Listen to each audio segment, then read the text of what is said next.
ऐसी मजेदार कहानियों को देखने के लिए जादुई कहानियाँ और हम चैनल को लाइक एंड सब्सक्राइब करें। सुंदरपुर नामक गांव में एक धनवान व्यक्ति रहता था। उसकी 7 पुत्रियां थीं। उनमें सबसे छोटी रूपा थी, जो कि सबसे चतुर थी। माँ की मृत्यु हो जाने के कारण पिता की देखभाल में सब बड़ी हुईं। बारी बारी से वे खाना बनाया करती थीं और घर के बाकी काम किया करती थीं। पास वाले गांव में एक विधवा औरत रहती थी, जो कि बहुत गरीब थी। वे अक्सर धनवान व्यक्ति के घर खाना बनाने के लिए कुछ सामग्री व लकड़ियां मांगा करती थी। रूपा को उसका घर पर आना पसंद नहीं था, पर उसकी बाकी बहनें दया करके उसे जलावन देती थीं। एक दिन धनवान व्यक्ति ने उस विधवा औरत को देखा। उसका हाल देखकर उसे उस पर दया आ गई। उसने विधवा के सामने विवाह का प्रस्ताव रख दिया, जिसे विधवा ने स्वीकार कर लिया और दोनों का विवाह हो गया। रूपा इस बात से खुश नहीं थी, परंतु बाकी बहनों ने उसे मना लिया। समय बीता। बड़े महलनुमा घर में वह विधवा औरत सबके साथ हिल मिलकर रहने लगी। धीरे धीरे नई माँ के मन में लालच ने डेरा डाला और मन ही मन वह 7 लड़कियों से छुटकारा पाने की योजना बनाने लगी। एक दिन बीमारी का बहाना करके उसने स्वयं को कमरे में बंद कर लिया। अरे प्रीतो, क्या हो गया तुम्हें? दरवाजा तो खोलो। तुम ठीक तो हो? प्रिय, मैं बहुत बीमार हूँ। कभी भी मेरी मृत्यु हो सकती है। नहीं नहीं, ऐसा मत कहो। तुम्हारे बिना मेरा क्या होगा? हमारे बच्चों का क्या होगा? तुम ही बताओ, मैं अब क्या करूं? तुम्हारी बीमारी का कुछ तो इलाज होगा। मात्र एक ही उपाय है जो मुझे बचा सकता है, पर वह संभव ही नहीं है। कैसा उपाय? पति के बार बार पूछने पर उसने बताया, अपनी पहली पत्नी की सभी संतानों को मारकर उनका खून मेरे माथे और हथेली पर लगाओ, तभी मैं बच सकती हूँ। क्या कहा? तुम पागल हो गई हो क्या? पति ये सुनकर सकते में आ गया। देखा, मैंने कहा था ना कि ये संभव ही नहीं है। आप मुझे मेरे हार पर छोड़ दीजिए।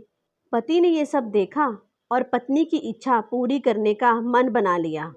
अगले दिन वह 7 पुत्रियों को अपने साथ काफ़ी दूर ले गया।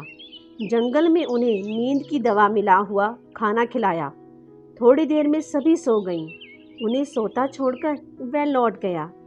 फिर उसने रास्ते में एक मरा हुआ हिरण देखा। उसका खून अपनी पत्नी के सिर और हथेली पर घर पर आकर लगा दिया। पत्नी को विश्वास हो गया, परंतु धनवान व्यक्ति को बहुत गुस्सा आया। प्रीतो, मैंने तुम्हारी निर्धन अवस्था पर दया करके तुम्हें अपनाया, परंतु तुमने छल कपट से मेरी ही बेटियों को घर से बाहर निकाल दिया। मैं अब तुम्हें इसके लिए कभी माफ नहीं करूंगा। निकल जाओ अभी मेरे घर से। प्रीतो ने अपनी गलती के लिए क्षमा मांगी, पर धनवान व्यक्ति ने उसे घर से निकाल दिया और अपनी पुत्रियों की खोज के लिए निकल पड़ा। इधर आंख खुलने पर 7 बहनों ने अपने पिता को बहुत ढूंढा। उनके नहीं मिलने पर अंत में वह हिम्मत हार गई। रूपा ने हिम्मत करके अपनी बहनों से कहा, अब जो होना था सो हो गया, अब हमें यहाँ से निकलना पड़ेगा। बहुत दूर चलने पर रूपा को एक रोशनी वाला घर दिखाई दिया। वो देखो, शायद वहाँ कोई रहता है। वह रोशनी वाले घर पर पहुंची। कोई है क्या घर पर? सुनिए। तभी वहां एक बूढ़ी औरत की आवाज सुनाई दी। कौन है? रूपा ने अपनी आप बीती उस बूढ़ी औरत से बताई। बूढ़ी औरत ने कहा कि तुम सब जब तक चाहो यहाँ रह सकती हो। उस दिन के बाद से 7 बहनें उस बूढ़ी औरत के साथ रहने लगी। अम्मा, आपको डर नहीं लगता? इतने घने जंगल में आप कैसे रह लेती हैं? बेटी, मेरी जैसी बूढ़ी औरत का कोई क्या करेगा, और वैसे भी मुझे अकेले रहना ही अच्छा लगता है। समय बीता।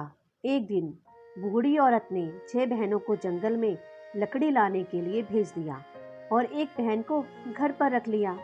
जब वे वापिस आईं तो एक बहन गायब थी। उन्होंने बूढ़ी औरत से पूछा। बूढ़ी औरत ने बताया कि तुम लोगों के पिताजी आए थे और वह तुम्हारी एक बहन को अपने साथ ले गए, और उन्होंने कहा है कि वह एक एक करके तुम सबको अपने साथ ले जाएंगे। ये सुनकर सब बहनें बहुत प्रसन्न हुईं और इस आशा के साथ कि वह फिर से अपने घर वापस जाएंगी, उस पल की प्रतीक्षा करने लगीं। अब एक एक करके सब बहनें गायब हो गईं। बूढ़ी औरत एक बहन को घर पर रखती और बाकी बहनों को जंगल भेज देती। अब रूपा और उसकी एक बहन बच गई। अगले दिन बूढ़ी औरत ने कहा, रूपा, आज तुम जंगल से जलावन ले आओ। आज तुम्हारे पिताजी आएंगे और इस बहन को ले जाएंगे और कल तुम्हें ले जाएंगे। ये सुनकर वह बहन बहुत खुश हुई, परंतु रूपा को बूढ़ी औरत पर शक हुआ। उसने छिपकर देखने का निश्चय किया। कुछ समय बाद बूढ़ी औरत ने रूपा की बहन को आग जलाने के लिए कहा। जैसे ही वे आग जलाने के लिए झुकी, बूढ़ी औरत ने एक चुड़ैल का रूप ले लिया। दरअसल ये कोई बूढ़ी औरत नहीं थी, बल्कि एक डरावनी चुड़ैल थी। रूपा ये देखकर डर गई। चुड़ैल ने झट से रूपा की बहन का सिर धड़ से अलग कर दिया और बड़ी सी कढ़ाई में डाल दिया और जोर जोर से हंसने लगी। रूपा को इस बात का बहुत पछतावा हुआ कि मैं ही मेरी बहनों की इस हालत की जिम्मेदार हूँ। मैंने ही उन्हें यहाँ रुकने को कहा था। चुड़ैल ने रूपा की बहन का खून पिया, मांस खाया और फिर से बूढ़ी औरत बन गई और सोने के लिए चली गई। रूपा ने देखा कोई नहीं है। जैसे ही उसने कढ़ाई में देखा, उसमें 6 बहनों की गर्दनें पड़ी थी। रूपा को देखकर कुछ रोने लगी और कुछ हंसने लगी। रूपा बोली, मेरी बहनों, मुझे माफ़ कर दो। ना मैं आप सबको यहाँ आने के लिए विवश करती और ना आपकी ये हालत होती। रूपा की बड़ी बहन जो कि रो रही थी, उसने रूपा को कहा कि रूपा, तुम अपनी जान बचाओ और यहाँ से भाग जाओ। रूपा ने देखा कि चुड़ैल ने उनकी गर्दनों को तो कढ़ाई में रखा है, परंतु उनकी हड्डियों को एक अलग अलमारी में रखा है। तभी किसी के पैरों की आवाज़ सुनाई देती है। रूपा की बड़ी बहन रूपा से कहती है, रूपा, अपनी जान बचाओ और यहाँ से भागो, नहीं तो उस चुड़ैल ने देख लिया तो वे तुम्हें भी मार डालेगी। दीदी, मैं इस चुड़ैल से आपका बदला ज़रूर लूँगी। और वहाँ से भाग गई। रूपा अपनी जान बचाते हुए एक जंगल में आ गई और एक पेड़ के नीचे बैठकर रोने लगी। वहाँ एक पेड़ पर बने चील के घोंसले में उसने एक बड़े सांप को जाते हुए देखा। घोंसले में चील के 2 छोटे बच्चे थे। रूपा ने एक डंडे से सांप को हटाया और मार डाला। भोजन लेकर लौटने पर चील दंपत्ति ने मरे हुए सर्प और रूपा को देखकर धन्यवाद देते हुए कहा, आपने मेरे बच्चों के प्राणों की रक्षा की है। हम आपकी किस प्रकार सहायता कर सकते हैं?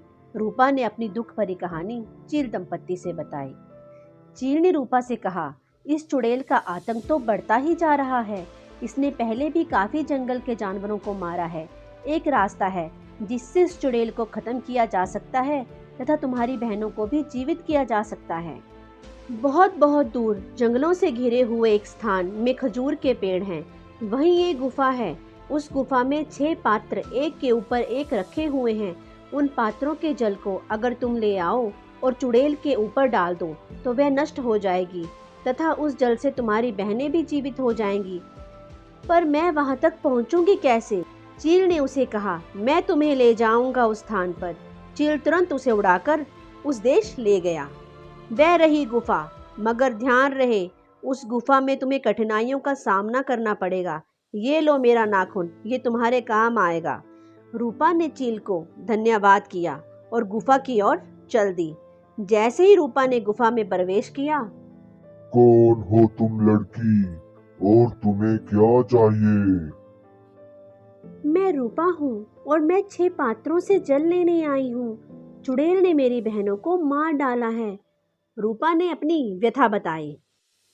फिर से आवाज आई, ठीक है, अगर तुम मेरी 2 पहेलियों का उत्तर दे दोगी तो तुम्हें आगे का मार्ग मिल जाएगा, वरना तुम्हें यहीं से वापस लौटना पड़ेगा।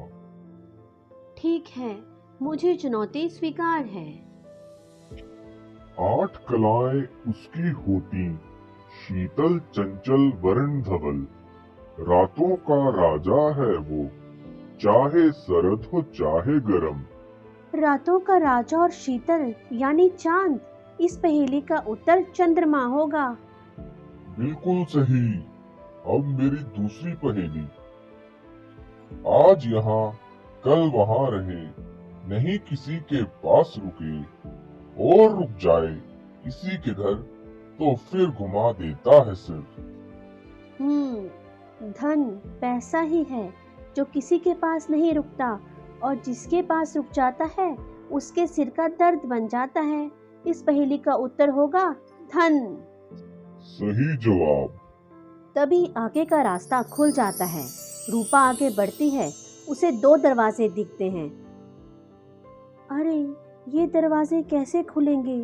उसमें से एक दरवाजे पर चील के नाखून जैसा एक निशान था। रूपा ने चील का नाखून उस पर रखा और दरवाजा खुल गया।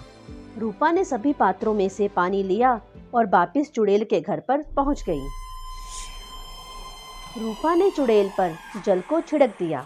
चुड़ैल जल से जलकर भस्म हो गई। रूपा ने जल की बूंदें बहनों की हड्डियों पर भी फेंकी। इस प्रकार उसकी बहनें भी फिर से जीवित हो उठी। रूपा और सब बहनें फिर से मिलकर खुश थीं। वह सब मिलकर अब अपने घर की ओर चल दी।